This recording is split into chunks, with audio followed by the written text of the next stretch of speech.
Okay, guys, it looks like we are live. We attempted some intro music there, but it didn't really look like it was coming through too well.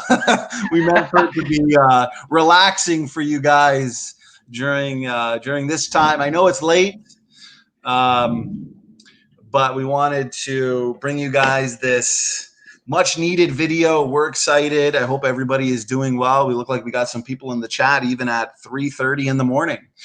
So you guys are party animals. Thanks for being here. Brother Matt, good to see you as well. How you doing today? Doing good, man. Got ready for this one in the last little bit and made everybody a nice little clip of visuals. So it'll be fun. Yeah, nice this should be fun. We got a little video to play. We'll have some comments to make. So this should be fun. Just 2 nights ago, we did the Dr. Dan debunking video.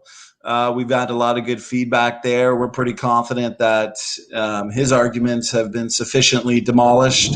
Of course, he's still doubling down, just like we predicted. Of course, we didn't expect him to convert, but yeah, Matt, how do you feel about his rebuttals and the responses? I mean, I'm not seeing too much that's sufficient. I think we addressed it pretty good. Yeah, I mean, it's just the typical replies you would get from a textbook. You know what I mean? That's why he's kind of out. It's just the same thing that we get with a lot of these arguments. They just get rehashed and renamed, and some people are better arguing with semantics, and other people are better at arguing with I don't know. Just the arguments come from different angles, from different ways, but essentially they're the same kind of thing. There's nothing new. So I mean, it would be surprising to actually catch a new argument when it comes to some of these things. Yeah, no, I don't expect to see any arguments. That's why I recommend checking out the post I put recently where Dr. Nathaniel Jensen responded to some of the critics, those critics being the ones that use the same arguments as Dan does. And I also put a post of Paul Price. We've demolished his arguments. And it's so funny after a year worth of debates, discussions, videos, you know, it still comes around full circle to our question that consists of, hey, where's your testable predictions? We understand substitution rates. We understand what you're saying. Where's the testable predictions that can flow from your explanation? Right. And we never get an answer. That's because they have to admit they can. And they know it. We never get an answer to Dr. Jensen's history of civilization predictions, his active research program, and just how successful it is. You know, if his work is so flawed, why is it working so well? Even us, we're seeing how well it's working. So good to see everybody in the chat. Nicholas, always good to see you. Got some good people. Jason, brother Jason. Drew Too Fast, good to see you, Nightmare. So yeah, this should be fun. So why don't we get right into it? So what we're going to do is we're going to play a video we put together. It's going to start off with a conversation that Erica and I had. I believe it was our second debate on orphan genes. And then months later, she kind of put out a response, a rebuttal to it. And it was disappointing to say the least. So we are going to address her arguments there. And we're going to do a few of these actually, because she put out a video recently. Now that we're done with Dan, refuted him sufficiently. That brings to mind the new Refuting Critics book is out. It's nice to see that already a lot of people have ordered it. So it should be at your house in the next few days, hopefully. But yeah, that kind of expands a lot on what we were talking about the other day anyways. But in Erica's video, you know, she focused a lot on the fossils and the hominins, and her arguments on like Homo floresiensis, for example, are going to be a lot of fun to debunk. So we're going to probably do that in the next few days. We're going to have a lot of fun with that. So unless, Matt, you got anything to say, I guess announcement-wise, this Friday, be here, Battle of the Nefs. David Neff versus Nephilim Free on the flood. Saturday, we've got Ron Garrett's back with us to debate Bill Morgan, creation versus evolution. And we're going to have Ken Hovind, Dr. Dino himself, on here again September 24th for a debate with Derek Barnes. So that's going to be a lot of fun too. But lots to look forward to. Matt, unless you got anything else to say, we can get the video going, brother. All right. Yeah, I would just say one more thing. It's like, you know, when a lot of these critics come at us, for example, with Dan on these mutation rate things, if Dan solved the mutation rate problem, I think he'd be getting his Nobel Prize. But unfortunately, he hasn't resolved it, just like anybody else hasn't. The numbers are so bad for evolutionary model that when we look at these mutation rates and substitution rates, they try to push the numbers back as much as they can by pulling data together. They do anything they can to slow the rate down, and they can't even pass really like 50,000 years. So it's pretty funny, because this is the whole reason they ended up inventing their own phylogenetic method, is because they were so embarrassed by the numbers that were actually being shown in these pedigree studies that they literally will do anything that they can. And so that's why they have such bad arguments, or rescuing devices. And you know, if our opponents actually had a good rebuttal, they would be world famous, but they don't, so they're not. Well, exactly right. And that's why in our last video, it is funny because even giving them the benefit of the doubt, even being generous to them, which we have and Dr. Jensen has, even if you were to take the mutation rate in the mitochondrial DNA that's closer to 0.5 per generation, even accounting for, and we talked about this the other day, even accounting for a substantial amount of, say, purifying selection and all the other factors at play, even if you go as low as 0.1 per generation, using the most straightforward use of the molecular clock like we do, the empirical method, puts Eve at about 220 generations ago. And that's assuming, you know, roughly a generation time of 25 years, brings us right around the biblical date of 5,500 to 6,500 years. But you notice how they never address the big picture. It was a few videos ago how we covered in great detail how we know the mitochondrial Eve sequence. And we went over a lot of things that haven't been addressed, and I don't suspect that they will be, which is fine. To us, it's an admittance of defeat. But the incredible low variation in mitochondrial DNA worldwide, the incredible low variation in Y chromosome worldwide, we don't find any highly divergent or ancient Y chromosomes. You know, and this is why they had to invent their post hoc, ad hoc, out of Africa theory. But yeah, it is funny, Matt. You're right. If they really did have an argument that was sufficient enough to just overturn all this data, we would have seen it by now. So exactly right. All right, well, let's just jump right into this one now. So I'm going to play the video. I'll screen share and make it so it's visual, even though it can just be audio. It doesn't matter, but I would like the audience to see something. And just let me know. Give me a thumbs up if you have an audio problem so I can stop it and restart it and kind of adjust things. The laptop isn't very good at this. So here we go. Okay, let me say real quick that we are going to kind of periodically stop it. I'll let you know when to see, and you as well, if something comes to mind, then we'll kind of just jump on it. And yeah, to the audience, if you see anything that any issues with audio, just let us know, and yeah, we'll go from there. Perfect. Good. So hopefully you guys can see. That's as good as I can do. And here we go.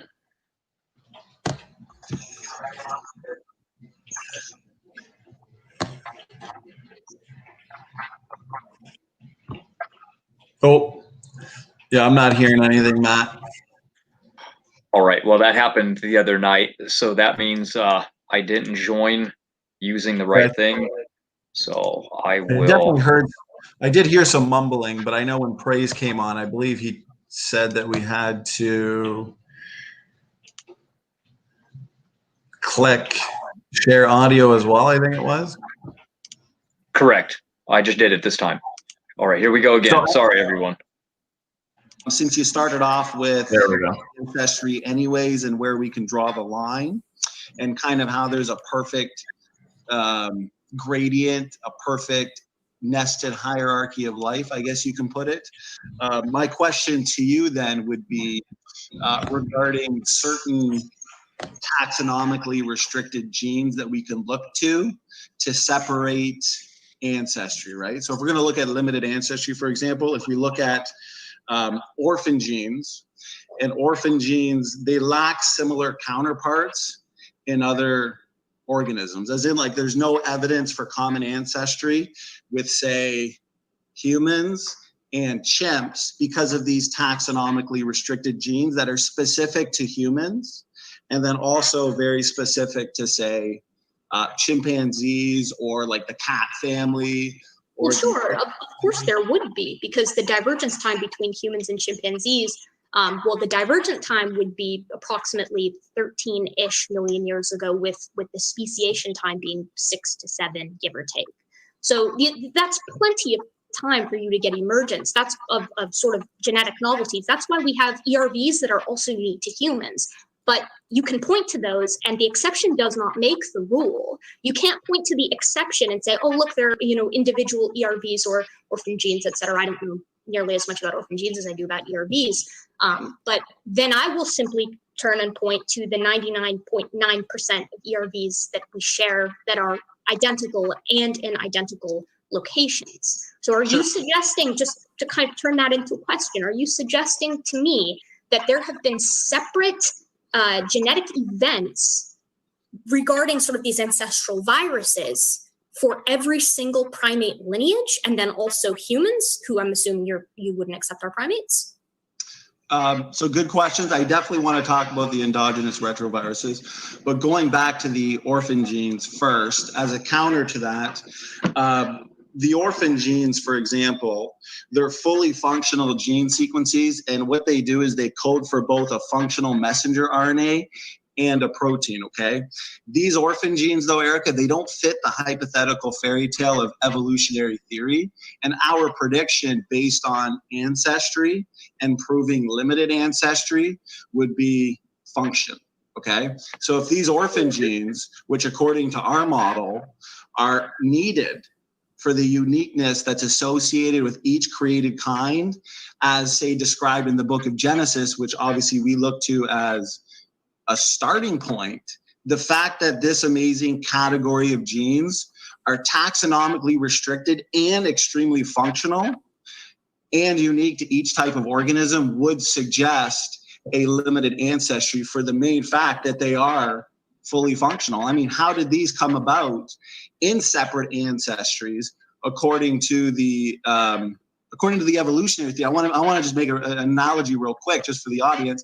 It's like looking at 3 different books and then finding specific words that have important meanings in the different books that aren't found in all 3 books, right? There's no evidence for any type of ancestry. That's why they call it orphan genes, right? There's no actual evidence for the ancestral genes leading to these genes. So I mean, how would those pop up? If you wanted to pause it there. I'm asking though, why are you saying, yes, things can be taxonomically restricted. Matt, can you hear? I was going to say pause it there, brother. Yeah, sorry. No problem. Yeah, so I think this portion speaks for itself anyways, and you're going to see that, there's a lack of an answer for the existence of orphan genes, and we're going to get into, de novo gene synthesis and kind of go over why that's nothing but a circular-based argument. But in the analogy I used, and I also like the analogy that's used on the Christian creationist YouTube channel, Origins, and they say, imagine having Imagine having to assemble a dictionary of the English language, but every time you open a new book, you find words that you've never seen before. Many of the words are unique, found only in that book and nowhere else. Likewise, in genetics, hundreds of thousands of new genes are being discovered by DNA sequencing, and their beginnings are a major puzzle. So what's funny is, even in that kind of section where she had her chance to speak, that's typically what they resort to is, okay, humans and chimps hypothetically have been separated from their common ancestor for 6 million years. Therefore, this has given both lineages the opportunity to evolve new genes from the non-coding regions of our genome. And this goes for other taxonomically restricted and essential genes and DNA elements like the ERVs. And with the chromosome 2 fusion, the lack of ape-specific satellite DNA, for example. But what's funny, Matt, and this has never been observed in the lab. Well, you know what? We're going to get to that anyway, so I won't take up too much time there. But yeah, I just wanted to give that other analogy that I found interesting. And for anybody, who just kind of joined the chat, what we're talking about is orphan genes. I've personally been in countless debates. My most recent debate with Conspiracy Cats, I asked Conspiracy Cats to explain the existence empirically, not just storytelling and rescue devices, for these taxonomically restricted and essential genes. And, he didn't have an answer. Remember, we debated Adam Heath, the zoologist. And that's the thing. They really don't have any real empirical data to support any answer that they can give. So these orphan genes, for anybody who just got here, we find them in a species. And then when we look at another species, they're not there. And you can take these genes and compare them to the entire biological world and find no matches. Their parents essentially cannot be found, hence why they are called orphans. There's no consistent hierarchy is the point, which is exactly what we'd expect to find. One researcher said, for the past 20 years, scientists have puzzled over a strange yet ubiquitous genomic phenomenon. In every genome, there are sets of genes that are unique to that particular species. For example, lacking homologous and similar counterparts in any other species, exactly what we'd expect to find. So for them to downplay a lot of the times the orphan genes, Matt, when in fact the researchers themselves, the scientists themselves, are admitting that it is a bit of a puzzle. What are your thoughts, brother?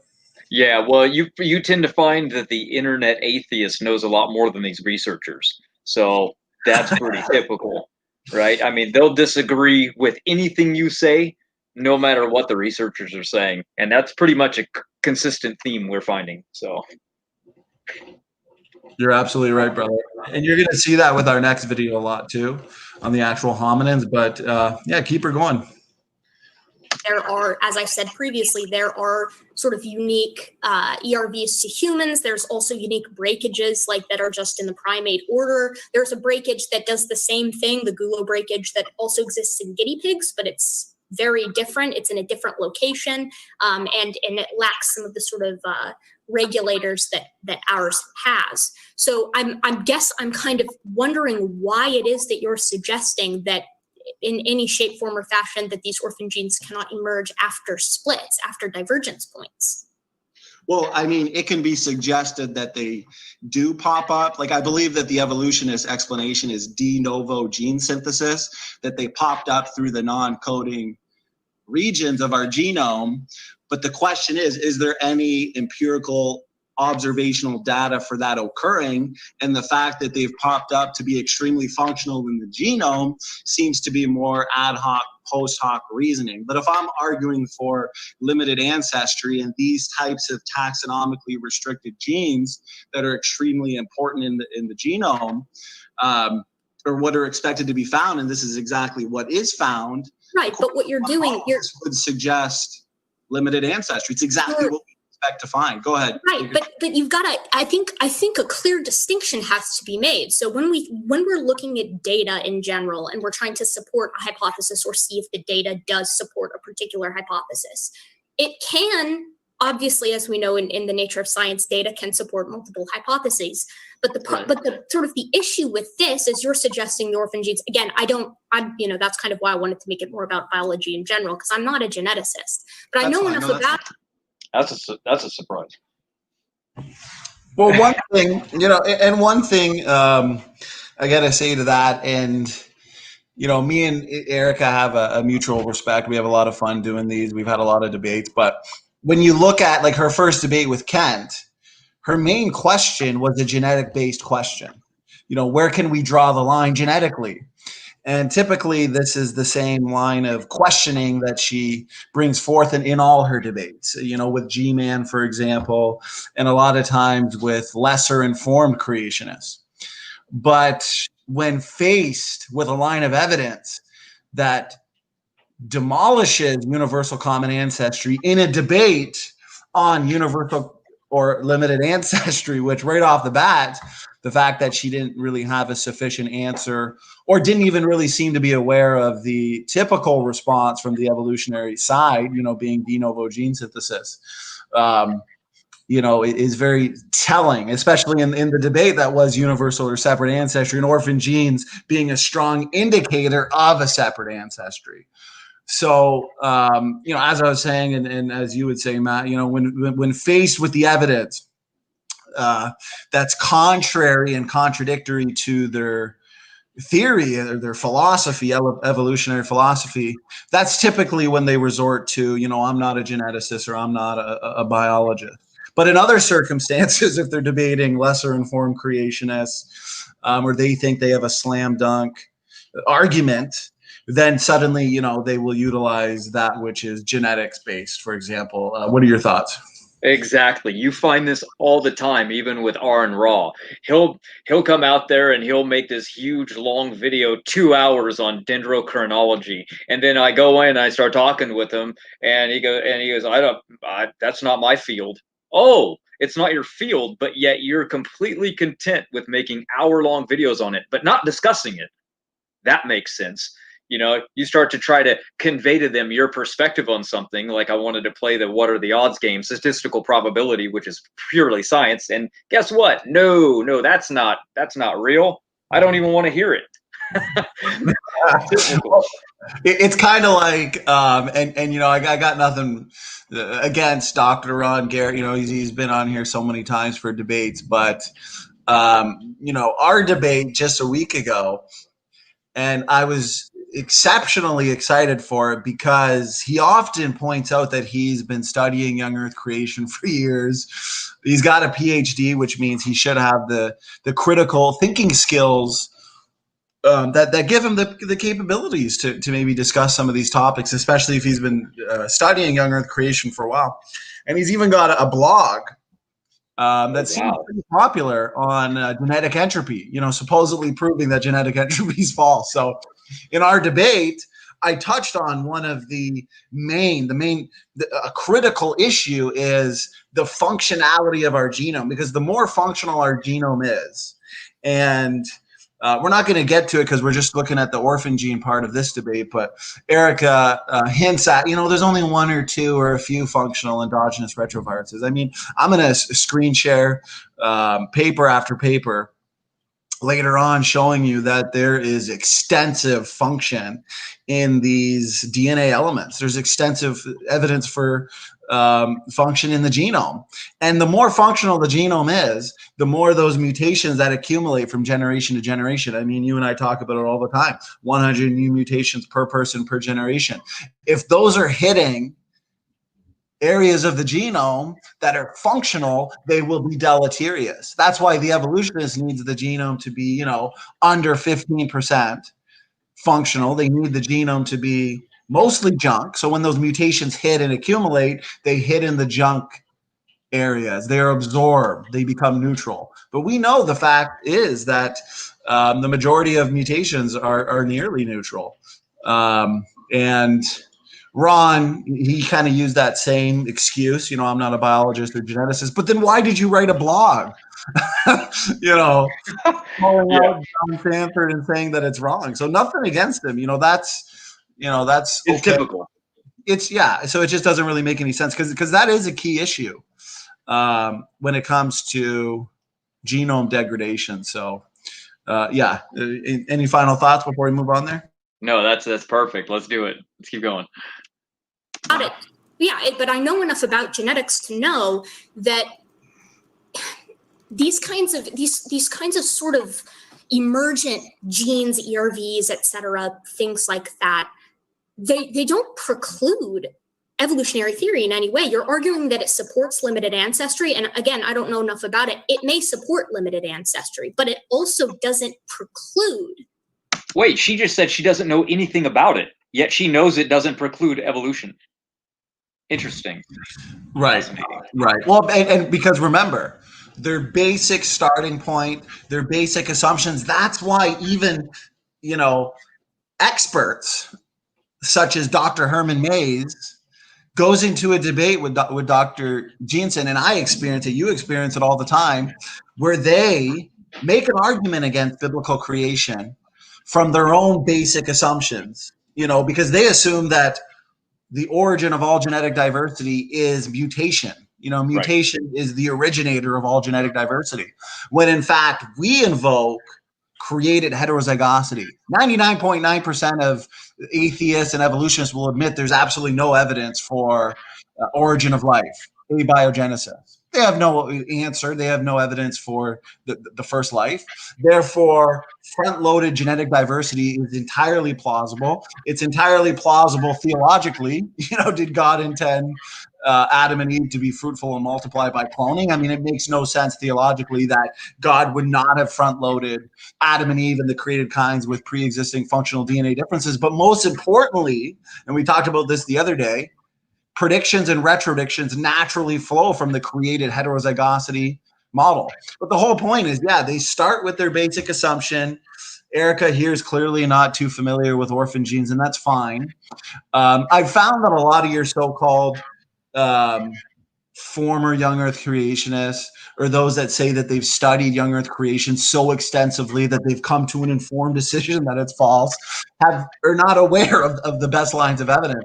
I've debated some theistic evolutionists. I debated one a couple of years ago, Wayne Fillmore, who, you know, he says, I'm a former young earth creationist, and right away I started throwing genetic entropy at him, genome degradation, and, you know, he's never heard of it. Like, what kind of former young earth creationist did not hear about genetic entropy? And of course, they haven't heard about, you know, our testable predictions that are coming out. So yeah, they can't question their preconceived ideas. They can't question their basic paradigm. So to Erica, even though in this moment, in this debate, it's a challenge to her, she might have to look it up.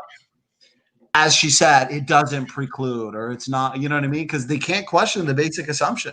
No, they can't. Even Snake Was Right did that when talking with me. He said, he goes, well, you guys believe in extremely fast evolution. So I don't understand what your problem with deep time evolution is. It's like, you don't even understand what our model is. You believe in mutations as the evolutionary model. So you think that our model also does, and that animals getting off the ark were hyper mutating from mutations. So it's he moved his model and his concepts from his mind into our model when he didn't understand our model. See, that's the biggest problem that we have. Bro, you hit the nail on the head, man. Brilliant. They're arguing against a model that they don't understand. And you should understand the position of the person who you are arguing against, of course. And a lot of the times these critics, like with Snake Was Right. That's a perfect example of somebody who doesn't understand the argument. And we've had so many encounters with Snake Was Right, corrected him numerous times. One thing I want to say about Erica is she's now starting to use, because a lot of times they'll kind of parrot the same arguments. So she's now adopted that whole Sanford misrepresented Cumorah, and we demolished him the other night on it. So, but it's just so funny because you know that they've just heard it from another critic, okay? And this is why Dr. Sanford doesn't take these bloggers or these YouTubers seriously, because there's been no actual technical rebuttals to him. He just spoke at the NIH. The fact is, Cumorah, and I challenge Erica to rebut this because it's just silly. Just quit using the argument. I mean, Cumorah threw out a speculation. Hey, beneficials will outweigh the effect of nearly neutral mutations, and then proceeded to not support that claim at all. He had no real evidence. He didn't even attempt to put that into his model. He just said it, when in fact his model only shows decline. And nobody since Cumorah has ventured to model this, but Dr. John Sanford, he's considered the effects of beneficial mutations, and they're so rare. They're like 1 in a million that we've learned from the Lenski experiment. And typically the 1 in a million are reductive.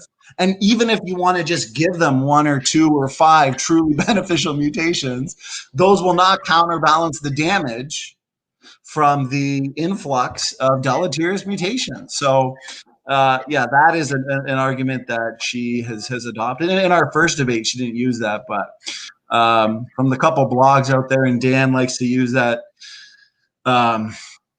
already addressed argument. So I definitely wanted to address that one before. Good call. Yeah, that's a good one. That's a good one. Because she might not watch our long, 2 to 3 hour one, but this will be short. So right, this is shorter. So all right, here we go. Evolutionary theory and universal common ancestry, and in light of pretty much, in my opinion, everything else that sort of I brought up in my presentation that I'm sure we'll touch on later, which not only does it support universal common ancestry, but it also precludes limited common ancestry. You see what I'm saying? Because there can be data that's like, yeah, it fits both frames. Like I know Jensen likes to do that with nested hierarchies, which I disagree. But the fact of the matter is then he turns, and I'm sure we'll do the same thing, and covers other subjects that he believes supports limited ancestry by precluding universal ancestry. Well, right, so it sounds to me, you get what I'm saying. Right, yeah, and if we look to homology, right, engineers build in a homologous type pattern, or we can look at DNA level nested hierarchies. We can look at nested hierarchies on an amino acid level, right? I know Dr. Herman Mays likes to look at neutral variation, for example, but when there are competing hypotheses, we need to look at lines of evidence that can differentiate between the two. Now, I disagree. Absolutely. Right, but I disagree with your point in that orphan can be explained. But you have to have an explanation, So, for example, the lack of explanation here as to how you can go from a non-functional part of the genome, like the non-coding region, into something functional, because it's much easier to break something than to build something. So that is not an explanation. And you don't have any scientific data to back it up. I mean, nested hierarchical patterns. Is it any surprise that we share more in terms of morphology, physiology, anatomy, and genetics with a chimpanzee than we do with a fish or a bacteria? This is expected by a common designer and through common descent, because they'll just say that we share a more recent common ancestor with the chimp than we do with a fish. Fine. Homology, same thing.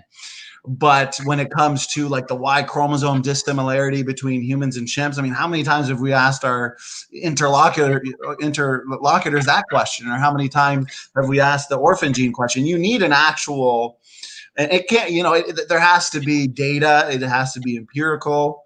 So, and I think that the next thing I say is, or that is what I'm kind of getting at is, we don't agree that this de novo gene synthesis. Matt, you know what's funny? In a video the other day, because I've been asking, show me a paper that provides evidence for a non-functional ERV going from non-functional to something extremely functional in gene expression or cell stress responses, or you can name the function. And never got a reply. Been provided. So the other day, Erica asked Dr. Dan, and she must have caught him off guard. I don't know, because you'd think, okay, finally we're gonna get the paper, we're gonna get the data, and no joke, we should make a video of it one day. He dodged. He's a professional dodgeball player. That Dr. Dan. What's the 5 Ds of dodgeball again? Dodge, dip, duck, dive, and dodge. He literally went on to whale, the so-called whale legs, vestigial legs, and assumed evolution to say that the function in reproduction was co-opted, and then of course, shocker. But of course, but this had nothing to do with the ERV question. So I knew in that moment, they don't have any empirical evidence for the co-option of endogenous retroviruses, because when you answer that question by going to whale evolution, you've lost at that point. Oh, they know that. They know it too, because you've asked every one of them that you've debated to send you an email on it. Cricket sounds. They don't have anything, and they know it. Well, the best response was when I debated RJ Downard. I said, okay, because we were going over the number of functions, and I was going over paper after paper, and I screen shared a bunch of papers in my opening. Like, there's no denying it, right? And what's funny is some of them don't even know. When I was debating Mark Drysdale, he said, no, there's no way. They're not functional. So, a lot of the evolutionists are not even up to date. Like IRREFUTABLE at this point, in my opinion, is kind of irrelevant. And I got to give Erica credit that she's actually, updating herself with some of the best arguments. She's looking at Dr. Jensen. And like I said, these are fun, these back and forth, these rebuttal videos. As a person, I don't have a problem with her. We have a lot of fun doing these, but in one of her videos with Aaron Ra, she asked if he knew Dr. Jensen, and he said no, even though he was in an after show with Jensen and watched a debate between and she was teaching him about molecular clocks and heteroplasmy and all this stuff. So he's really out of date, and I believe he refuses a debate with me because of the genetics. He is really, really out of date. I mean, what are your thoughts? Do you agree?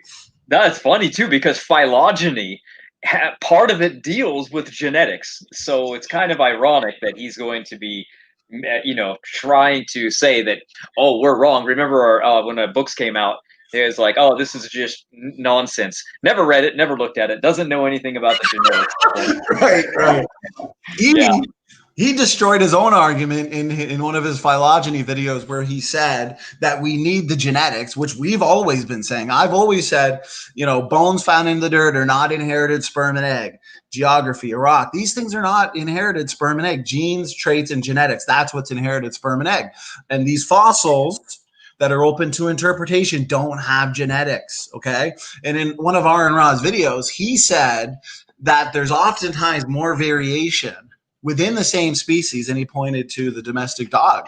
There's a lot of variation in Canis domesticus than between species or across species, because you've got Canis domesticus and, Canis coyotes or Canis lupus, for example, who are more similar, less variation than your actual domesticated dog. So he pointed that out, and he said that so oftentimes just looking at morphology can be deceiving and can be wrong and lead to erroneous interpretations. And that's what we've been saying. So he kind of destroyed his phylogeny when it comes to the fossil record. And that's why I always say, okay, how do we define species biologically?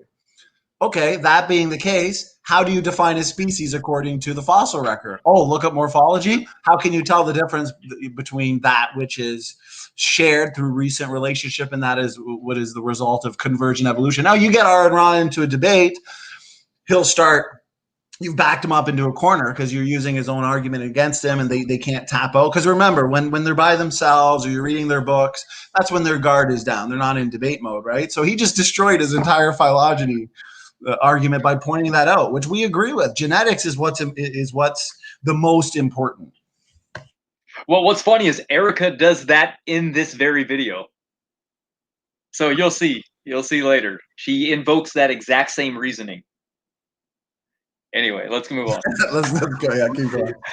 To fisherman evolution because of the important functional roles that have been discovered in them. They are taxonomically restricted, and I've yet to hear an explanation from you as to how these orphan genes can pop up, can be specific to lineages, for example, humans to the great ape family, to the cat family, to the dog family. How are these popping up and having very important functional roles? I mean, that doesn't just happen. We also don't see that empirically in the lab. That's the thing. There has to be some type of explanation in order to have that competing hypotheses, but I don't see no explanation for these. That's why they call them orphan genes. That's it. Sure. They belong in specific taxons, and that's it. Sure, but you're suggesting that the existence of, and I know that you mentioned that sort of the conventional science side that would say, okay, well, it's kind of this de novo emergence, but that does happen I mean, I know you're frequently a fan of using ERVs that play roles in embryologic development because they've sort of been retrofitted. That's like a huge tenet of evolution. Pause it real quick. I think because it's late, I went on a rabbit trail and forgot what I was actually saying about the RJ Downer. I'm going to say this and then we're going to move on. His answer was the funniest. I said, okay, so where's your evidence? Show me a paper right now. He's Mr. Sources, right? I said, show me a paper right now that demonstrates a non-functional ALU, I think we were talking about at the time, or any retrotransposon going from non-functional to functional. And his response was, no joke, his response was, oh, Erica told me you'd ask me that. And I started laughing. I said, okay, what did Erica tell you to respond with? And then he just kind of laughed and didn't have an answer. So I guess she gave him the warning, but he must have looked it up and couldn't find anything. So Right. what kind of response is that? Erica told me that you'd, well, you know, I've asked the question in about 50 debates, so she shouldn't have had to tell you. You should have known it was coming.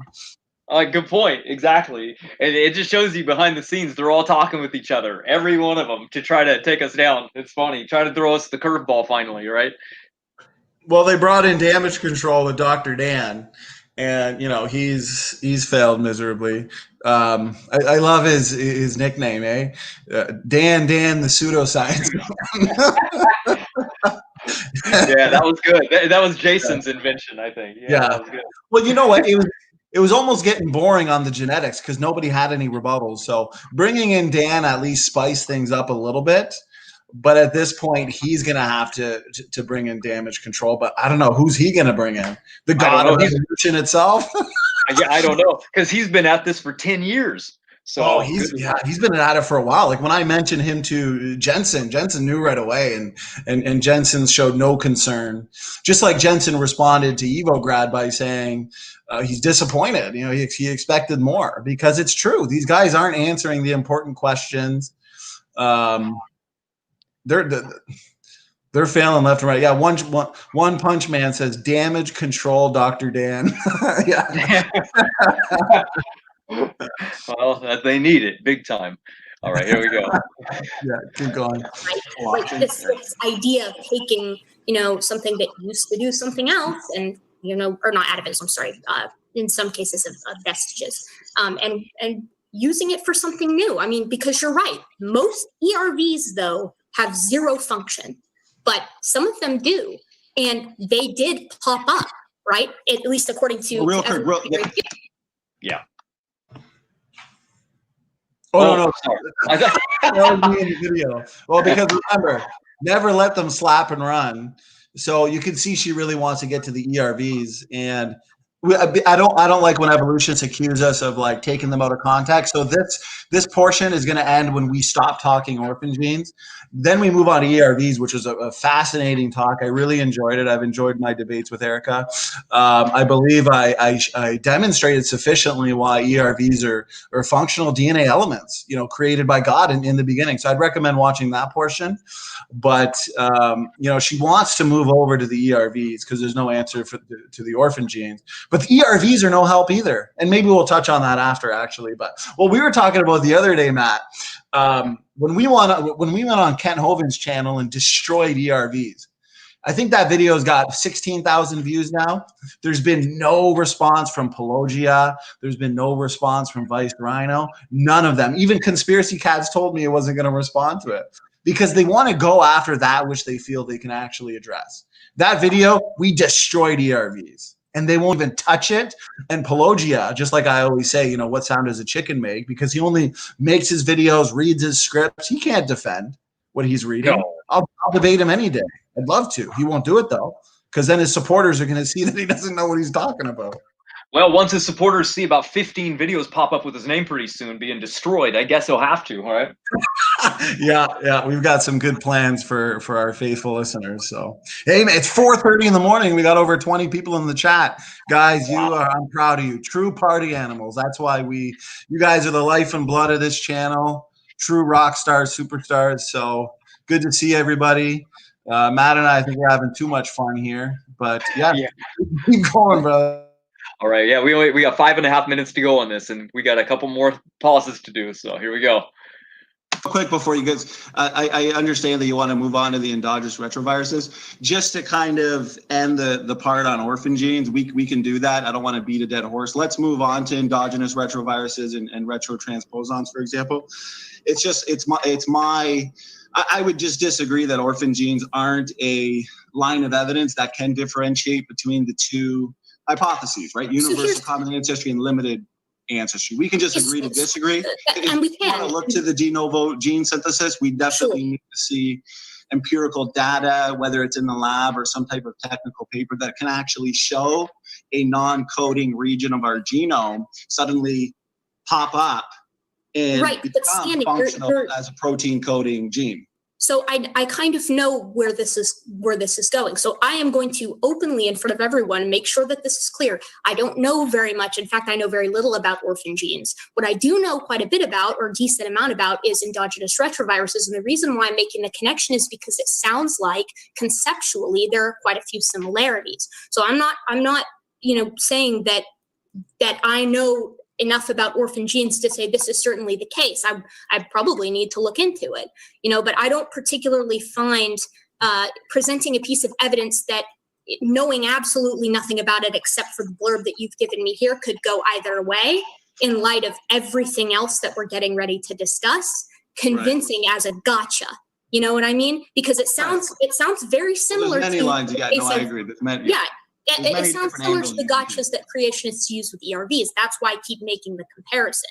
Not because I'm trying to dodge away, I don't want anybody to know I don't know very much about orphan genes. I don't. I'm not a geneticist, but that's the way the cookie crumbles sometimes. So I'm just saying I don't find that convincing. I mean, if there are, geneticists out there who are saying, yes, de novo orphan genes can happen, then the fact that we have de novo ERVs, emerging from ancient viruses and the thing.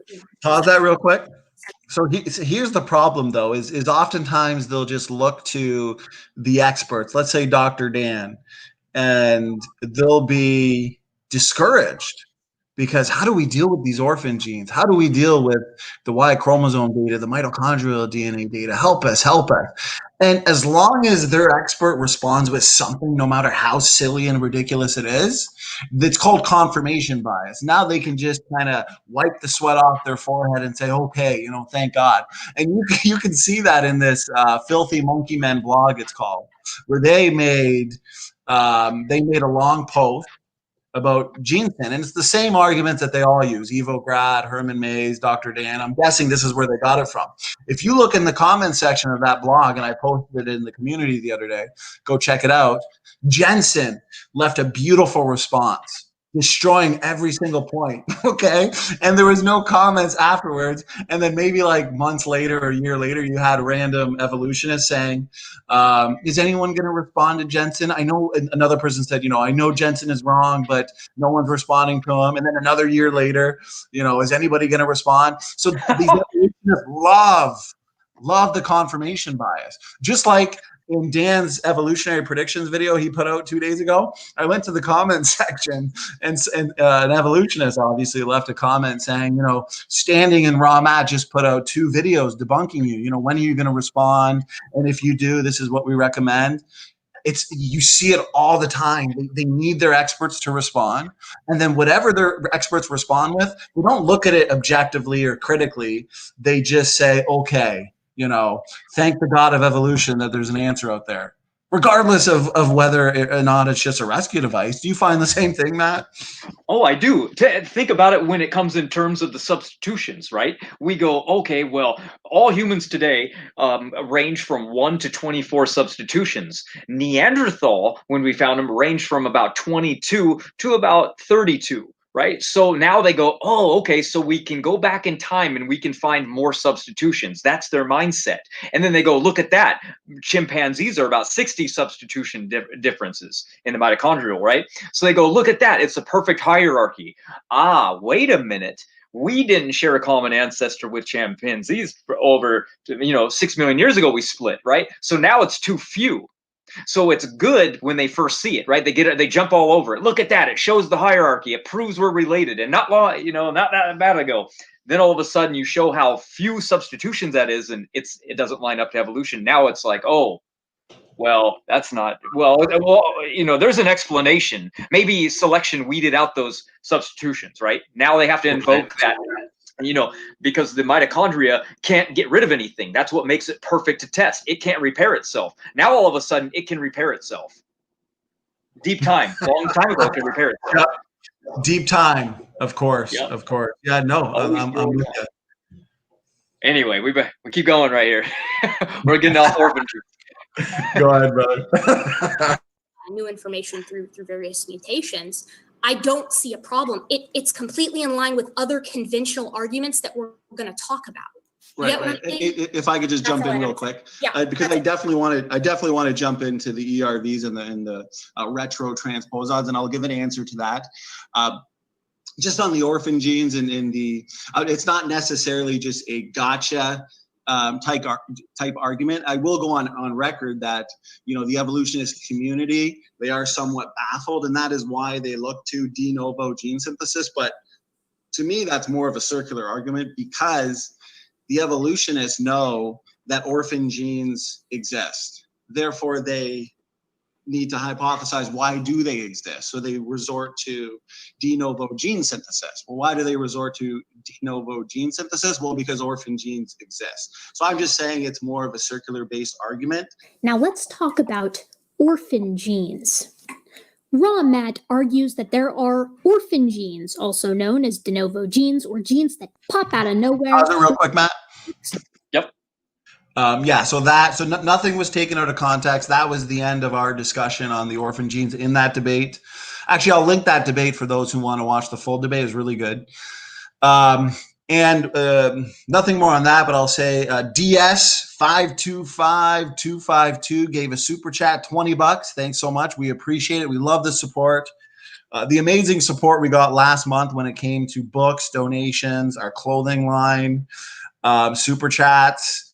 We love you guys. We really appreciate it. It's what helps us do these.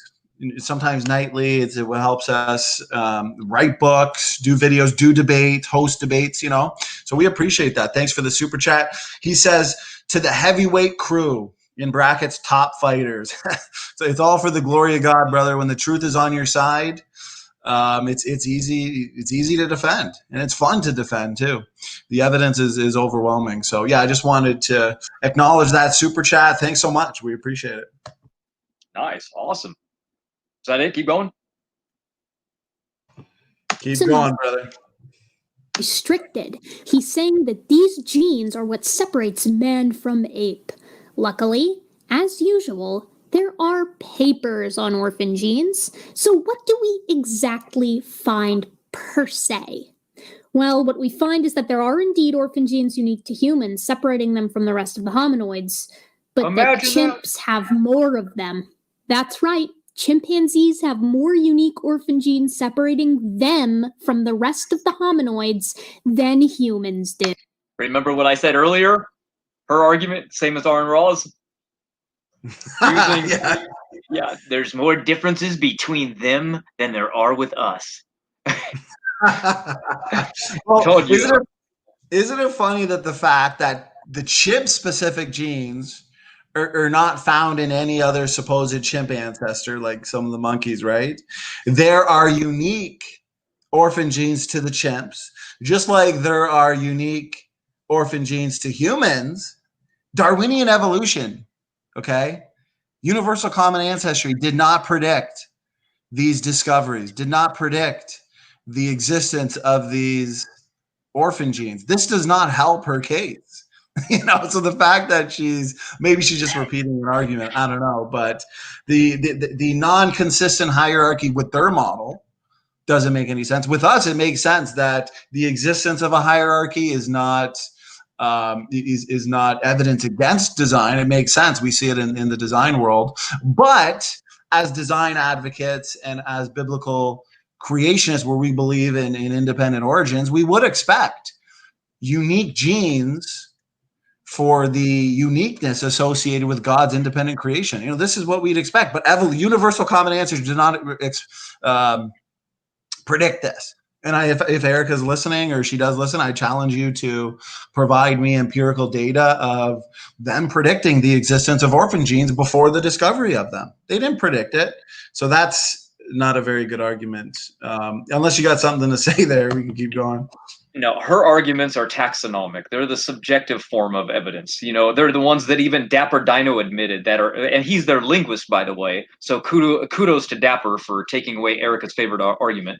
But he even admitted that taxonomy doesn't prove anything. So good job on that. And yeah, okay, we'll keep going though, and then I'll pause. Okay. You can't touch my riches, even if you had MC Hammer and them 357 bitches. So, what is it that these orphan genes do? What noble purpose do the human and chimp orphan genes perform? Is it something to do with the brain? The heart, perhaps? Well, are you ready? It's the testes. Oh, one paper. Well, guess what, Erica? There are other papers as well. And guess what? Do women... No, only one paper, Matt. That's it. Do women not have orphan genes? Ooh, I wonder if they do. If they do, what is their function in them? Interesting. Let's see what happens going on. The taxonomically restricted orphan genes, which express in testicle tissue, is what separates humans and evidently chimps from the rest of the lowly apes. So she thinks because I said orphan genes prove functional differences, that's what separates us. So she says that I show that because they're expressed in the testes, right? Guys. Okay, I will try again. No problem. Let's see, where do functions actually persist? So in the 2015 study that she looked at, she found that the majority of orphan genes were in the testes. What were their functions after they were inherited? What happens to them? Of course they're in the testes, because that's how de novo genes are actually passed on to the next generation. They don't arise sporadically out of magic, out of nowhere, because they have critical functions inside the human body. So of course they're going to be passed on and inherited, so that's where you're going to find a bulk of them. Where are the functions after they're expressed? What do studies actually find when they investigate specific ones? Because in around 2015, when that study was done, you actually can read that study, and it was the only time that they actually tested where orphan genes were by looking only in 4 regions. So they only had looked at the heart, they only looked at the testes, and they only looked at the brain. So they only looked at those 4 regions, and they found them in all of them with higher expression in some of them. So now it's a little bit later, right? It's 2020. So let's go over some studies and find out where else they have them. Oh, look at this. Many genes are expressed in the developing human brain, specifically the neocortex, where rational thinking comes from. That's another study. Imagine that. Oh, genes from scratch again. Oh, look, a human-specific de novo protein coding gene associated with human brain functions. That was in 2015. Right? Now let's go even further. Here's another one from 2011 that found it. Oh, I should have paused it. It's okay, we'll keep going. Here's another one, 2019. Orphan genes that lead or lack homologous and other lineages. We already knew that. New gene expressed in the human brains. So let's investigate that. Here we go. Look at this. This is fascinating, isn't it? They investigated and found that a specific orphan gene, which is most abundantly expressed in the human brain, and it provides this is how they tested it, they found the strongest evidence so far that the human-specific de novo genes can have protein coding potential and differential protein expression, which means they are different in how they're expressed, and be involved in human brain functions. Ooh, interesting. She just said, nah, they're all in the testes. There's no difference. There's no functional difference, when these studies clearly show that there are. And that was her big gut. Right. Yeah, exactly. Ooh, that one paper said something. Let's just not look into that anymore. We can move on from that. the scientists still want to understand how de novo genes are incorporated. They still don't really understand how they're beginning. This is a quote from an evolutionist too. So they're like, it's like even the bike was already working fine without it. That's from an evolutionary perspective, right? They're like, that's weird. It's like we never had these genes, and all of a sudden there they are, and they're functional. Well, no, guys, we've been through this. We've had them from the beginning, and there are functional differences. That's it. Simple. We don't even need to convolute it by talking about it more. I mean, very simple. Oh, look, embryo development. Oh, shocker. There's more functions. Here's Jeffrey Tompkins' critique on it. Very fascinating. Anyway, what are your thoughts? I'm dominating. Well, no. Well, I mean, that was awesome. I could listen to that all day. So I've got another excerpt from Dr. Tompkins in More Than a Monkey. Okay. And he says 60 unique human orphan genes were targeted for more detailed study of their function throughout the body. Interestingly, they were found to be associated with a wide variety of tissues all over the human body. These tissues included brain, cerebral cortex, adipose, colon, breast, heart, liver, lymph node, skeletal, muscle, testes, lung. The highest levels of expression were found in brain and testes. Nevertheless, these genes appeared to be involved in a wide range of functions all throughout the human body. But her only argument is, well, they must have popped up from the non-coding regions of our genome, and it's nothing, just like I said in the debate with no rebuttal too, because it's true. De novo gene synthesis is nothing but a circular based argument. That is a fact. They see that these orphan genes that are highly functional, these DNA sequences code for a protein, they've got no apparent relatives. As we talked about earlier, it's as if we were proofreading several different books. And actually, I touch on this a lot in the new Refuting Critics book. So it was a lot of fun addressing these arguments. But then each book that you're proofreading had specific words that were unique to the individual books. Okay, so they see these observations. They discount special creation, of course, right off the bat. And they say, okay, how did these orphan genes come about? Okay, so they invent the de novo gene synthesis. So why does de novo gene synthesis exist? Well, to explain the existence of the orphan genes. And it's just a big circular-based argument. I got some more to say, but yeah, I don't want to dominate. What are your thoughts? No, I mean, I find it ironic that they say we would expect this. Really, it was so expected that they're still confused by it. That's not expecting something, people. That's the opposite of expecting something. It's the opposite of a prediction, when something just randomly jumps out, and these are unique to humans, chimpanzees, and monkeys, and they are all supposed to be completely related to one another, and yet there they are. So if it goes against a prediction, therefore it's a falsification. But regardless, they're there. They have they're separate in these different creatures, which they say are completely related, and their functional differences are vast and where they are. So yes, there's going to be more in it because they're passed on in the germline. So yes, you're going to find a lot in the testes, and then they're passed on. But that's like saying that women don't have them as well. Of course they have them. That's a good point. So what are they doing in women? Are they pointless there because they don't need testes to pass them on? No, of course not. They're functional in women just like they are in female chimpanzees and monkeys. And the functional differences are what we're looking at and can help us identify separations between what is a kind. Very simple. Very not. See, I used to try to help and explain things, and it actually got more into convoluting the answer a little bit more. I remember trying to tell her about how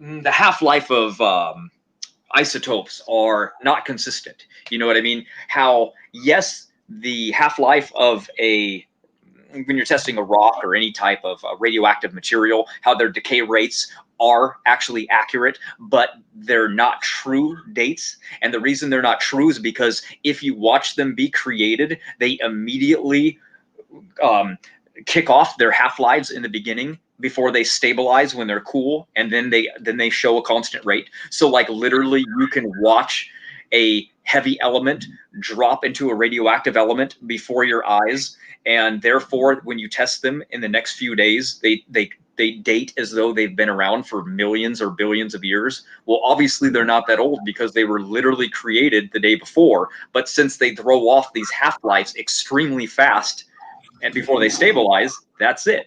But I wasn't very good at conveying that as I am now, so I'm just going to leave it real simple. De novo genes are really simplistic. When God created people, he gave every creature that's on earth a specific set of genes, and de novo genes are just another aspect and another set of these genes. And the reason that we share certain genes with, say, a chimpanzee is because we have a lot of functional aspects that are very similar to them because of how they live and how they function and how they eat and where they live. We are very similar. We also have differences. We have a subcutaneous layer of fat that runs under our skin, so we can sweat away a lot of our heat. Chimpanzees do not. So of course there's going to be differences, and those differences are what separate us, and that's what helps us identify what a created kind is. Yeah, well said, brother. Well said. I've got Matt. Check the private chat if you can, not the comment section, but the private chat. But I also wanted to point out the fact that even if they were to, like so far, I haven't really had a discussion where they even countered the circularity of de novo gene synthesis, because it really is. There's no empirical evidence for it. But even the ones that would argue that it's a fact, okay?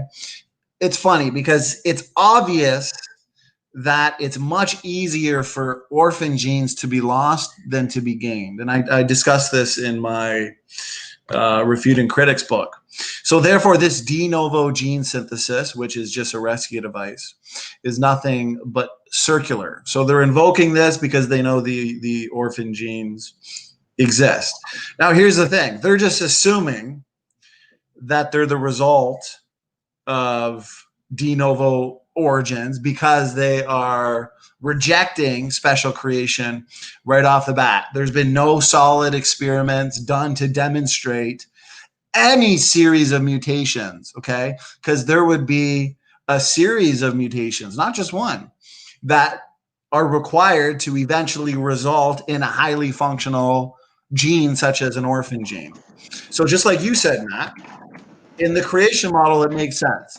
These orphan genes, they were front-loaded into the living systems of the original created genotypes at the beginning, of course, by God.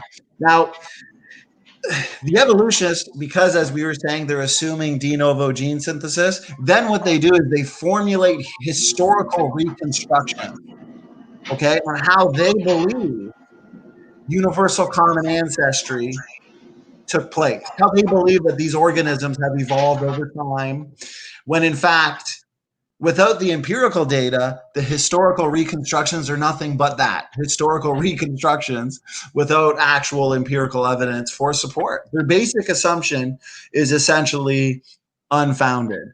The other argument that we have come across is they'll say, you know, they've pointed to various species within a family, okay? And we'd say that those species within the family are the same kind. And then they'll point to differences in orphan genes, and what they're doing is they're trying to downplay their importance, okay? So we would agree, orphan genes do appear to occur largely at the species level. But once again, orphan genes are more likely to be lost over time than gained. And this is not, this is empirical because there's no evidence for the gain. There's been no documentation of the series of mutations that would lead to a functional orphan gene, but we know genes are lost all the time. Therefore, orphan genes can be lost. So that argument fails right off the bat. We know Emo has used it. Dr. Dan has used this argument as well. Actually, I started to hear a little bit of feedback there, Brother Matt. Was that on my end? I'll mute. Okay, maybe. I'm not too sure. We'll see if it goes away. Yeah, okay, so this is true. Orphan genes occur largely at the species level. The existence, though, of some orphan genes in a species of the same kind okay, and then now they're not found in another species of the same kind, is simply the result of what you were talking about earlier, the front-loaded genetic diversity, the front-loaded DNA elements like ERVs, ALUs, the other classes of retrotransposons, and of course the orphan genes. And since function is the best tool for ancestry, we all know that these are all functional. So this makes sense given the front-loaded diversity model. So this just means the loss of orphan genes or basic speciation processes. This just means the diversification of what? The original genotypes of the original kinds. Because according to our model, Matt, what? We assume created nuclear heterozygosity, and after that, what happens? Speciation, of course, okay? The species we see today have diversified from the more heterozygous ancestors in the past and ultimately at creation. There's been diversification, of course. The evolutionists like to play dumb. Basic speciation processes. There's been diversification of the original genotype, okay? The original gene pool of the created and what? More heterozygous ancestors. And we've shown over and over again that this is the fact. This model makes testable predictions. So, and then I always say, you know, we as creationists, Matt, we're looking back in time to the expansion of genetic information. You know, at creation, animal kinds would have had more potential for genetic variation. There would have been more genetic variability. Evolutionists have to look back billions of years ago to their single-celled like ancestor that evolved from non-living chemicals, which there's no evidence for. They got to look back to the contraction of genetic information, because if you're going to go from a single-celled like ancestor to a multi-celled like ancestor to a fish to an amphibian to a reptile to a bird to a monkey to a man, I mean, this is going to take the incredible expansion of genetic information, of course. So this makes sense that we would find sometimes within the same kind, species within that same kind having their own unique orphan genes. This makes sense from our model, okay? But they can't show any evidence for de novo gene synthesis. This is far better, the more superior explanation. This is just diversification of the original gene pool. It's not even that complicated. And if in the beginning, the original kinds had more heterozygous gene sites, they had more allelic variability, then we see species then begin to diversify in the pre-flood world, or they come off the ark, they begin to diversify, adapt, speciate. We always say, Matt, speciation can occur through shifts in heterozygosity to homozygosity, isolation, inbreeding, genetic drift, for example. When it comes to the orphan genes, it is not that we had the de novo formation of functional genes, okay? It is that the speciation events have separated the original front-loaded functional orphan genes. This is all it is. There's been no empirical data suggesting that there's any number of mutations that can result in a functional orphan gene. So that argument that I've seen Dr. Dan use it, Erica's hinted at it, suggested it, it's no help to them. They have lost on this line of evidence. They've got there's no amount of rescue devices that can save them from orphan genes. But according to our model, orphan genes are required for, as we said earlier, the uniqueness associated with God's creation. We believe in independent origins. This is exactly what we'd expect to find. So I know I talked a lot there, Matt, but I'm sick of hearing that argument. I know you've heard it many times before, so I just wanted to demolish that one as well. So what are your thoughts, brother? No, that's perfect. You know what I mean? We're talking about things that we watch and see gene loss. You know, they rely on duplication. Well, duplication can't do this with duplication isn't going to bring in orphan genes that are functional. So they have a big problem. That's why they have to speculate and invoke a deep time and say, well, you know, they could have arose this way, or this is the possible solution. Well, the problem is with these functional aspects of these de novo genes, we have to realize that without them, the organism is critically hindered, especially when it comes in the form of reproduction. Since reproduction is required for evolution, and you take away de novo genes, well, there you have a huge problem. Very similar to with endogenous retroviruses, right? This is why if you remove these ERVs, you also have a problem with reproduction. So we find two critical errors with their way of thinking, that de novo genes and ERVs are not necessary. They were later advents that came about randomly by chance because of evolution, and then only recently, because of ERVs, because of their vast number, and because of de novo gene synthesis, just randomly evolved their own beneficial functions over time. So that's like saying a virus that was horrendously bad, that our ancestors luckily survived, rendered itself useless and then broke. And then this kept happening over eons and eons. And then eventually, so many of those compiled up, they became beneficial to the body. That's literally what they believe when it comes to endogenous retroviruses. De novo genes are no different for their horrible logic when it comes to the function of these beneficial genes and what they do in the body. Some are very small, actually. Matter of fact, if you look at some of the base pair sizes of these little genes, they're like down to below 30, some of them, but yet they're counted as regular genes sometimes that we share with other organisms. That's why they say, look, we share de novo genes with this organism. Well, yes, if you want to count those really small, tiny subset of genes, which you would never count anything below 30 base pairs. That's just ridiculous. Anyway, they do it, but that's typical of evolutionists, right? And speciation rates, don't even get me started. Even if you counted and it gave a 50% extinction rate to any of the speciation rates that we know, it's still not enough to account for evolution. It's horrible for them. The speciation rates are horrendous. When Darwin predicted that there would be a new bird every 3,000 years, the speciation, and then it was discovered there's one every 3.3. You talk about a slap in the face. That is hilarious to me. Destroyed evolution, but they'll never admit to that. You know, I mean, it's just another falsification like usual, but they'll never admit to that. And guess what? The numbers play into effect. I mean, they literally play right into our hands. I mean, you take those 3.3 new bird species a year and you take that back in time, right to Noah's flood. Those numbers line up pretty good, don't they? Not to the critic, they don't. Well, it's funny you mentioned that because earlier in the day I was on Otangelo's channel with Nephilim Free, Brother Neff, and we had he was a theistic evolutionist, I believe. I don't believe he was an atheist evolutionist, but he had all those questions, right? And I love those questions about, like, well, how do you explain all the species? How do you explain ERVs, chromosome 2 fusion?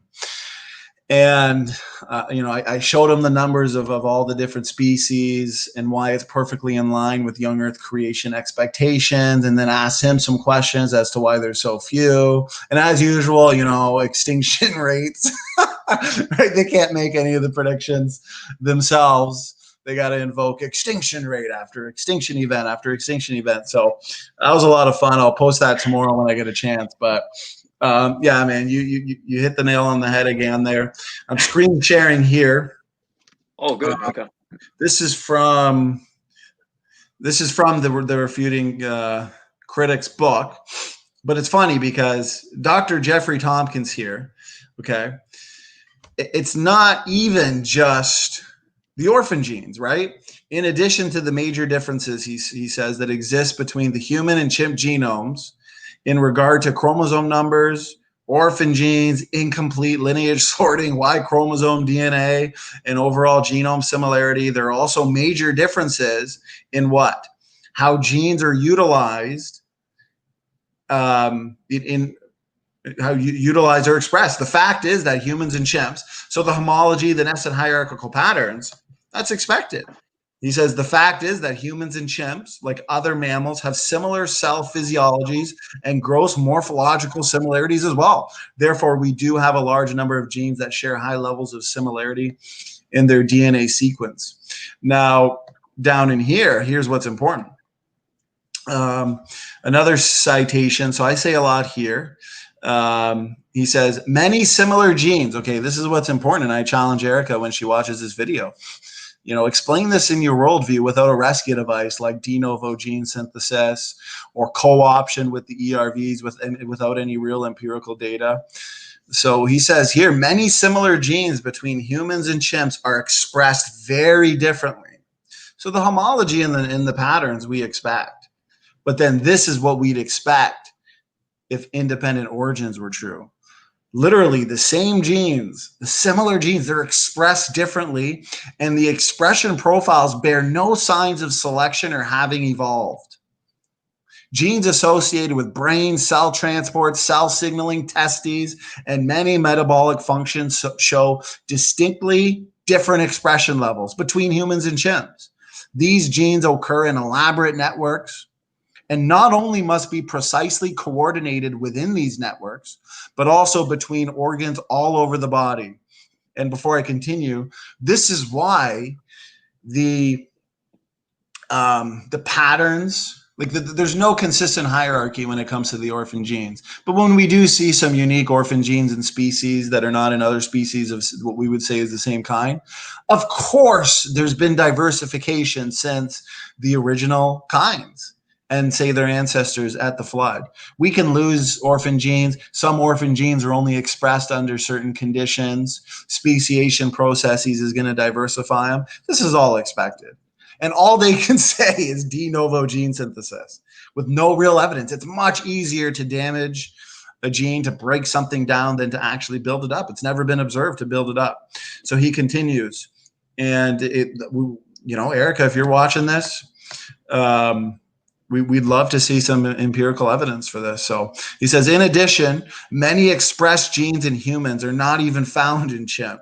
Research has clearly shown a pattern of incredible, irreducible complexity in the genome that appears suddenly and fully integrated in humans, totally distinct from chimpanzees. And you can find that on page 77 of one of his books that I own, one of my favorites. So this is just an excerpt from the Refuting Critics book. I assure you guys, it's definitely the information presented in it is not going to be addressed by the evolutionists, because the evidence is on our side. They don't have any explanations. The orphan genes, that's why we titled it Evolutionists Still Don't Understand Orphan Genes, because they don't. They really don't. Any final words there, Matt? They don't even understand our model. They don't even understand how these, literally, like you said earlier, I mean, there are multiple dog breeds, multiple different varieties of dogs. None of them mutated from mutations to create these new dog breeds. These were created from recombination, gene conversion, genetic drift, followed by selection and epigenetics for environment. So we're talking about, that's our model. Evolution requires slow mutations to take these events and make them happen over deep time. The fact that we can watch these before our very eyes occur shows you that our model is more accurate, and deep time is not necessary whatsoever because it's not mutation based. So there's our model. There's the process, or when people go, what is the difference between your model and ours? Yours is slow, deep time requirement for mutations to become beneficial and sweep through the entire population. Ours is quick recombination, genetic drift, and gene conversion, right? That's it. So ours is fast, yours is slow. Simple. And the number, they're completely in line with young Earth creation expectations. I'm going to screen share here real quick, because I always ask the question, and I asked Erica this question too. Are ERVs and the other classes of retrotransposons, are they really evidence for universal common descent? Are they really the ancient remnants, the remnants of ancient viral infections and parasites, for example? Or are they just created units of DNA function that our front-loaded genetic diversity model would suggest? And, she tries to downplay it by saying it's just one or two or a few, man, and I'll let you give a response to that too. Well, one, okay. And these are all things, actually, if you do go watch that full debate, these are things for the most part that I said to her. And the fact is they're accidentally finding functions, okay, because they're not going into these retroviruses and testing them for function, assuming creation. No, they're accidentally finding them. So if you look at the screen share here, make sure that people can see it. All right, let me check. Oh, okay, yeah, it's probably there. So jumping retroviruses. So right here, far from being junk DNA, the pervasive retrotransposons that populate the genome have a powerful capacity to influence genes and chromatin. Over here, we got intronic ALUs, influence alternative splicing. I mean, this is not just one or two. Regulatory activities of transposable elements, scientists identifying new beneficial function of endogenous retroviruses in immune response. Once again, if she's going to do a response video and she's watching this one, we're just provide us some empirical data, so provide us some papers, some experiments showing how the co-option really is plausible and valid. So let's see here. Yeah, we can go paper upon paper on this specific issue. And it's not just a few. And Matt, I mean, we always laugh. I mean, they're accidentally finding these, right? They are, because remember, they're looking inside and they're finding complete ERVs, which are called HVRKs. And there's a few of them, right? There's like, 55 in humans, maybe like 20 in primates. I forget the exact number, but there's only a handful, right? And then they look throughout the genome and they find like 98,000, right? So there's lots of bits and pieces of what they believe were once whole, complete HERVKs, and they broke over time. So now we know that that's not true. The reason why is because if something breaks, you're probably going to lose function. Well, these little tiny bits and fragments are actually functional. They tested like 44,000 of them and found function in all of them. So that's fascinating, right? Now, the larger and more complete ones are more functional, but it's because they were designed to probably be more functional. You would imagine that something with a larger size is going to be compatible like a battery. It's going to hold more charge. It's going to do more. Something smaller is not going to be as functional. Well, that's what we see in the genome, and that's what ERVs do. We find that the complete ERVs are completely working ERVs, and they're structurally and functionally different. And that's amazing. That's really good. Matter of fact, you need these ERVs in the body to work. So. Yeah. Once again, the evidence is on our side. I've got another thing that she said in one of her recent videos was that although we are putting forth testable predictions that are novel and falsifiable, when are we going to test them? I don't know how many times I have to go over, and you too, Matt, the Y chromosome data. We know that based on high sequencing data, that the Y chromosome mutates fast, and there's only about 4,500 years worth of mutation accumulation in the Y chromosome.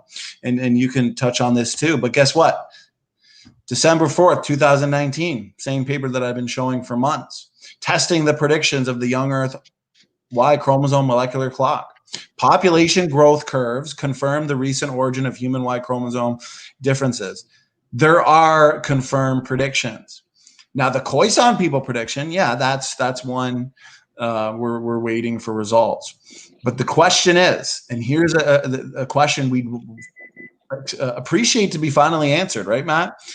If we are so wrong, if GeneSyn is so wrong, why is the data working so well? Why are the retrodictions and predictions that are flowing from, say, the mutation rates, the molecular clocks, why are they working so well? Why is his active research program at this point so successful? They never address it. They can't address it. What are your thoughts, Matt? They're not. A matter of fact, I like to come out with predictions. That's one of the fun things I like to do, is because we're in a field right now where we have a different perspective from our starting point, meaning we believe in creation was sometime around 6,000 to 6,500 years ago. So that gives us a very good starting point of where we can actually extrapolate back and test things.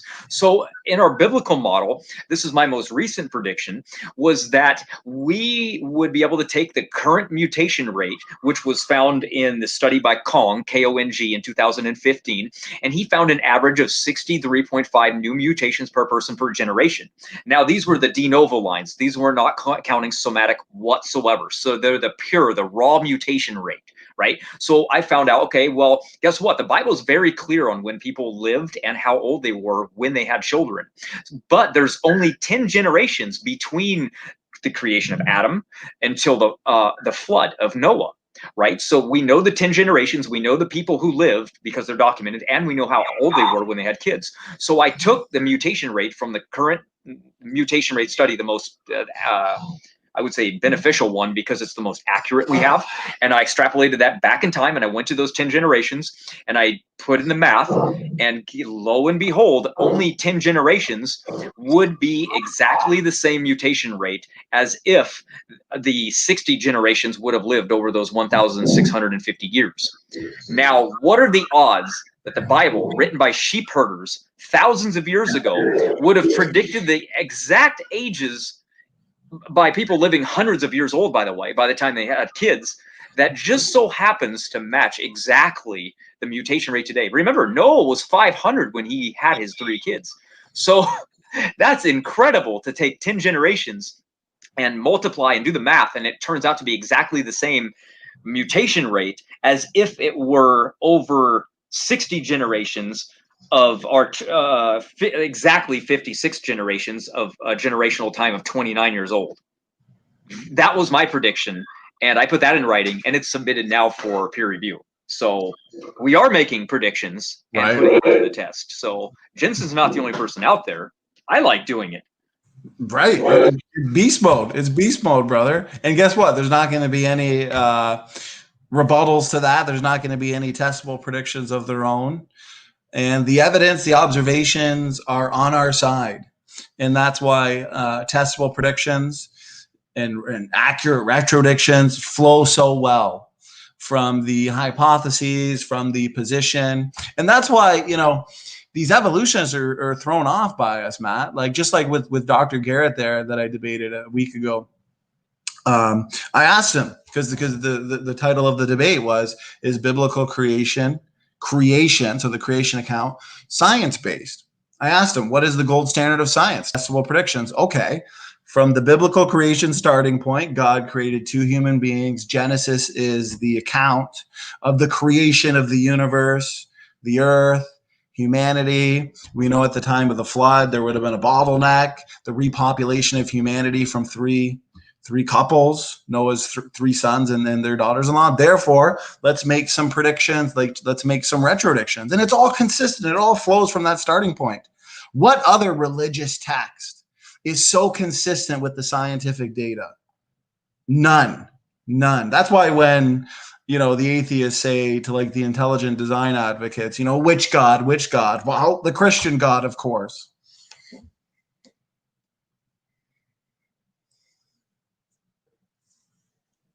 Exactly.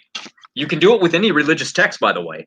We're not telling you, or anybody, matter of fact, just study the Christianity or anything like that. The reason why is because it's like studying one martial arts and then thinking you're the best. And then you go in there and you fight somebody else and you learn real quick. I better be well-rounded.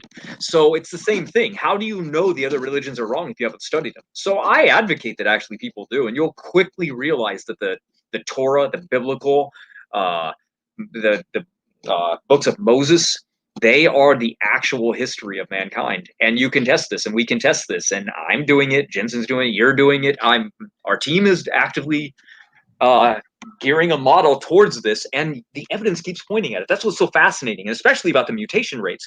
Like, what are the odds that they keep landing on when ours is not any other religion, ours? Very fascinating. Yeah. People go, well, the rates are a little bit higher. Well, yeah, of course they're a little bit higher. We have two biblical bottlenecks, creation and the flood. So you're going to get faster substitution rates during those times. So yes, they're going to be up a few hundred years or 1,000 years. That's not a big deal. That's a huge deal for you, though, as an evolutionist. That's a major problem that these numbers are down to 6,000 to 14,000 years ago. You need them to be hundreds of thousands. So I don't get it. So that's my perspective. Well, I agree with you. And we've still got 30 people. It's over 5 a.m. right now. And for me, and Jason in the chat says, you are tired now. I can tell standing, and he's right. I got to get some sleep. So we were planning on going for half an hour. And as usual, well, refuting evolution is just too fun. And orphan genes are on our side. And it's good to be comprehensive, and it's just so easy to be comprehensive. We could probably do this all night, but hour and 35 minutes, I think we'll call it quits unless you got some final words. I want to thank everybody else in the chat. Shadow Dancer, always a pleasure. Great to see you. Keep up the good work. She is a true warrior for Christ. She says, from your history major, none. Exactly. No other religious texts are as consistent with the scientific data as the Bible in Genesis. So, Brother Jason, thanks for sticking it out. So, good to see everybody. George says Superman doesn't sleep. That's right, George. That's right. The truth is I'm pulling an all-nighter. So, but yeah, this has been fun. Matt, any final words before we call her quits, brother? Stay tuned, everybody. Our new books are getting worked on right now. Amen, brother. Well, we can give them a sneak peek. So I've got the Out of Africa Myth. Working on that one, should be out soon. And Matt, what do you got going on? I've got the creation mutation rates. But until you give me a book title, I don't have one. I'll get you a cool title. I love thinking of titles. So yeah.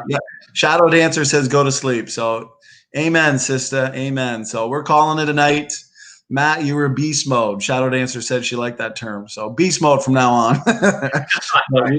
We are shutting it down. We'll see you guys in the next couple nights. We'll do another one. And Friday, we got a debate, Nephilim Free versus David Neff on the global flood. So until next time, everybody have a good night. God bless.